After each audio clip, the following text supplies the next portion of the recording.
What's the word, y'all? Today we're trying to figure out what team is going to win the 2022-2023 NBA championship. Because right now, I can't call it. It's funny, though. All season long, from the offseason, I've been saying the Bucks are my pick to win the championship. And no matter the ups, the downs, the injuries to Chris Middleton, this, no matter what, I didn't waver. I thought that the Bucks were the best team in basketball.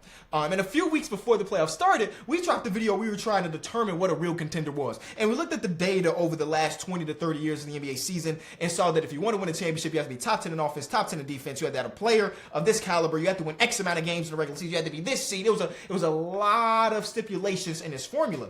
And the Bucks didn't meet the formula to say that they're going to win the championship. But I was like, oh, it ain't no big deal. I still believe in the Bucks. I should have looked at the formula and paid attention to it.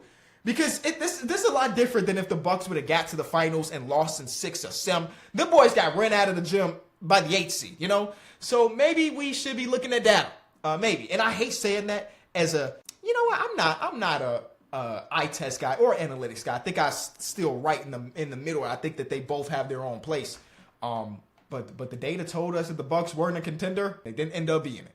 Again, of course, injuries mattered a lot. Giannis practically missed 3 games out of 5. Still, they lost. That's all. Whatever. So now I'm trying to figure out, of the teams remaining, what team am I confident in being the champions? And the short answer is, I'm not confident in anybody.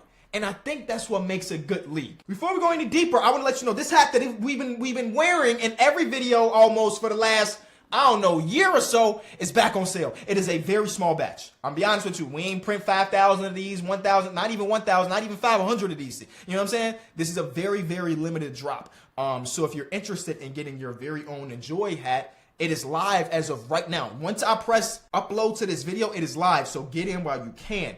I've seen 3 of them in the wild in my lifetime, which is crazy to just be walking around and be like, I made that hat. You can join in too and get in because I don't know how many other drops you're going to be doing. So don't miss out. Link is in the description. So I'm saying that this makes for a good league because I guess majority of us probably have gone through so many different eras of basketball that we know what team's going to win the East. It's usually a LeBron-led team. And we have a general idea of what team is going to win the West. And that would have been, at least in recent history, the Golden State Warriors. And not saying that all the other series weren't fun or didn't matter, but again, you knew that LeBron, it wasn't a team out east. No matter how much we try to convince ourselves that the Raptors are going to do it, or no matter how much we convinced ourselves that the Bulls would do it in the early Heat days, we felt pretty damn confident that LeBron was coming out of Eastern Conference and the Warriors are doing their thing. Oh, and then they added Kevin. So it was like, as long as these 2 teams stay healthy, we know who's going to be in the finals. And we played 82 games plus all of these postseason games for the end result to be which of the 2 teams are better. And I can't say I hated that either. You know what I'm saying? I think that it led to moments where when those juggernauts were on the ropes, it was as fun as can be. When Ricky Tatum went to the conference finals and dunked on Bron, I didn't know the word. Jubilant?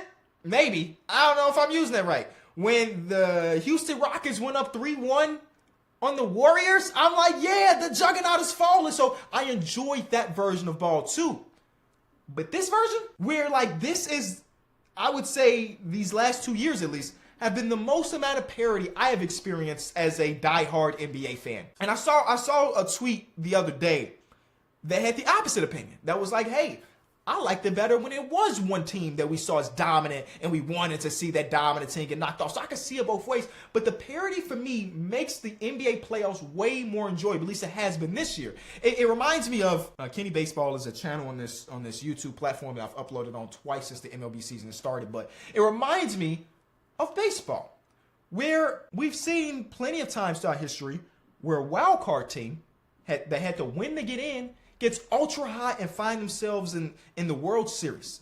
It happened last year with the Phillies, right? A wild card team got hot, made their way to the finals. They didn't win, but they made their way to the finals, and those type of runs are just as fun as any. We haven't had that version of parity just yet, because the game of basketball is so talent-oriented. There is a form of luck, but it's a lot different than like a baseball. Not luck, but like, he's on fire. It's not like the NBA Jam, where in baseball you could get a hitter that's like, for this week he killing everything. And I guess you don't really have that same level of anything in the NBA. Maybe this is the year that we see wild card team, in this case a play-in team, make a deep run with the Miami Heat doing their thing, or with the Lakers being up 3-2 on the Memphis Grizzlies. But it makes for fun because we will have situations like this year where the 1 seed goes down early, and now we just looking around like, whew, what team do we trust most the next the most, whatever. Because I'm looking at the teams that have advanced, and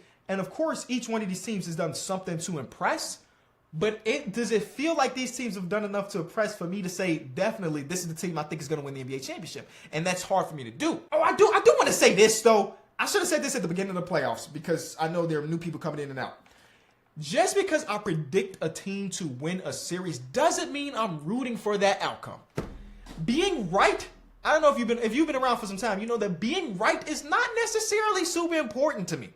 Right? The perfect example is that I picked the Cavaliers to beat the Knicks in 7.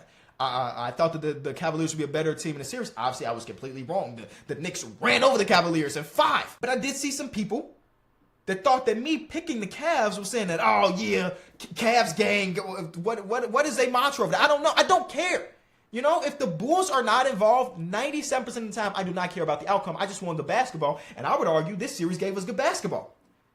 From the Knicks for sure, not from the other team. So I don't make my predictions in the idea that I have to be right or that I necessarily want to be right because it's not super important to me. I just try to give well thought out, insightful opinions, and sometimes they come true and sometimes they don't, and I think that's okay.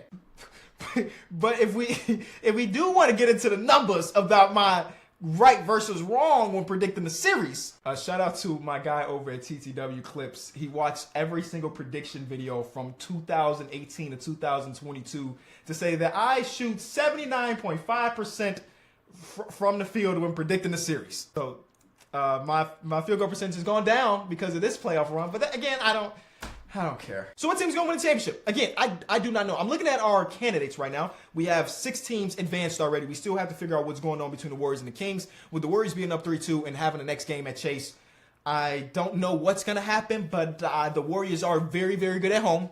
And it felt like they found a new recipe for success. And with De'Aaron Fox's injury and Sabonis not playing like the All-NBA caliber version of himself, if I was going to make a prediction how the series ends, it's going to be with the Warriors winning. The Lakers are up 3-2 against the Grizzlies. We just saw Ja and Desmond Bane have their first game where they both had a really good game, so that's a plus. But it is a 3-2 series. I'm not going to Google it, but I feel like LeBron James-led team has never blown a 3-1 lead. I could be mistaken here, but it feels like that's not the case. Even though 20-year into the game, LeBron is not the same, and you're kind of seeing that over the last couple of games, something that makes me not want to pick them to win the championship either. Those series aren't even wrapped up yet, so I don't even want to really touch on those teams because anything can happen. Like a 3-1 comeback is not, again, nothing that's too out of the ordinary. But we know the Nuggets have advanced, and we know the Suns have advanced. Even trying to predict that series is hard for me, so I can't definitely say that one team is the championship team because I don't even know who I think is going to win this series. I think that both of these teams have their pros and their cons. For example, the Phoenix Suns, you're going to see a lot of pick and roll. I mean, they're a pick and roll heavy team to start off with, but now that we got Nikola Jokic as the defensive guy there in a lot of these cases, I think that they can abuse that. But in a pure numbers game, a mathematical equation, the Nuggets are going to get up way more three-point shots than the Suns in this series. And they just got to make more. You know what I'm saying? They just got to make more, and the Suns don't have the depth. And not saying the Nuggets do have great depth, because that's how we get ridiculous numbers that are on and off for Nikola Jokic. But they got the three-point shot, and they got a few people off the bench that are really good. But then the Suns got the star power. Devin Booker has been the second best player in the playoffs so far, behind Jimmy Butler. So again, I can't call this series. So since I can't call that individual series, I can't call one of those two teams as my definite championship team. You see what I'm trying to say? Nothing right now feels great, and I think that's what makes it good. And I think a lot of people look at the 2-3 matchup between the Celtics and the 76ers and say, hey, whoever wins that series is probably going to go on to win our Eastern Conference, and that team is going to represent the East out in the finals, and boom, that team might be the NBA champion. But I think both of these teams have done enough to be like, yeah, okay, cool. If you look at my predictions beforehand, I saw the Bucks as the favorite, but I also added the 76ers and the Celtics as contenders because both teams have showed us throughout the course of 82-game season that they have what it takes to win a championship, at least come close to it, win the Eastern Conference. But neither of these two teams have me super excited about this series as far as like, oh yeah, I think that the Celtics go win in this one. I think the 76ers go win in this one. I'll give you the reasons why. The Celtics did not have a good series against the Atlanta Hawks. They won, obviously. They were the better team, and they had the moments down the stretch that matter more than the Atlanta Hawks, and that's how you win basketball games. But I didn't see enough in this to say, oh, that's the dominant force that's going to win the Eastern Conference. Same thing with the 76ers. Now, the 76ers 4-0 swept. That is the best you can do, right? So, Kenny, what kind of gripe can you have about that? Joel Embiid's knee, he's going to be wearing a brace. They say he's close to 50-50. It's like, man, if they were completely healthy, maybe I'll feel more confidence in them. But he's not going to be completely healthy. And these two fan bases between the Knicks and the Heat are on cloud nine as they should be. They were both of those teams were the underdog. If you look at every prediction for the Cavs, Knicks, majority of people pick the Cavs. Go to ESPN, go to Bleacher Report. All these experts, not all of them, majority of them picked the Cavaliers to win the series, and the Knicks took care of them in 5. Everybody picked the Milwaukee Bucks, and the Heat took care of them in 5. So both of these fan bases are on cloud nine, and they deserve to do that. But I feel as though I can't say that these teams are the championship winner either. Did I say anything in this video? Probably not. All I'm saying is basketball is great and parity is great, and that's all I care about.